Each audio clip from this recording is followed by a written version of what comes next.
For more now, let's bring in Bastien Renouil in Djibouti. Bastien, the evacuations are continuing throughout the day today. What more can you tell us?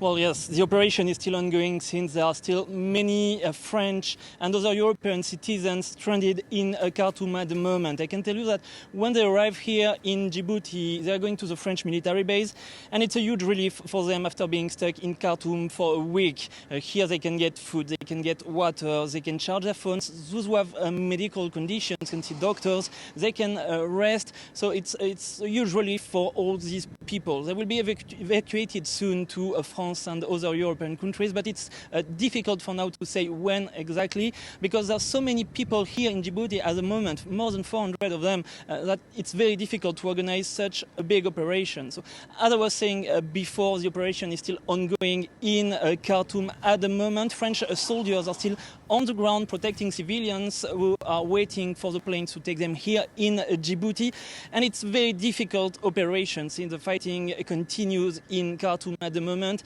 As you know, one French convoy was caught in crossfire yesterday morning. According to the Rapid Support Forces and the Sudanese army, at least one French citizen was injured during this crossfire, but it's impossible to confirm this information at the moment since French diplomats didn't want to give any information. But as you understand, it's a very difficult operation for the French military given the intensity of the fighting in Khartoum. Bastien, do you have any more information about what exactly is going on with the fighting in Khartoum and across Sudan at the moment? Well, I can tell you that in Khartoum, the fighting is very intense at the moment, according to my sources. They say that they can still hear gunshots, explosions, that they can still see planes in the sky bombing several parts of the city that they believe are belonging to the Rapid Support Forces.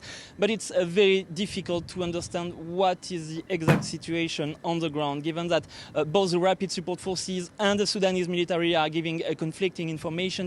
We don't know who is controlling which building, which street, which institution, because they're both claiming to, as an example, be in control of the airport, and we don't know who is really in control at the moment. What I can tell you in Khartoum is that many civilians are still stranded inside the city, millions of people, and they don't have enough food, they don't have enough water. Some couldn't access electricity since last Saturday, so it's a very difficult time for them. That's for the situation in Khartoum. Let's talk about Darfur now, where there is a kind of a humanitarian truce in two big cities, al-Fashir and Nyala. It was brokered by civilian groups who managed to talk to both the Rapid Support Forces and the army, and it's been holding since Sunday morning. From what we understand, civilians are able to go to buy some food, to get some water. It's a huge relief for them.